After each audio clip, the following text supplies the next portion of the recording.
Welcome, today in front of XIAOMI Redmi 4X, and I'll show you how to change lock screen wallpaper on this device. So first let's open the settings application and then we should scroll to wallpaper section. Here we'll see the online wallpapers. We can select one from the online wallpapers or just to use our default wallpapers in our device photo.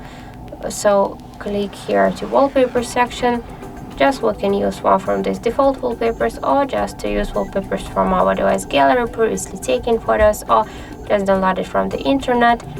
And also, for example, let's use one from these wallpapers. Click here to apply, tap to set as a lock screen. We can see that this wallpaper applied, so let's check and we can see that we just really applied it successfully.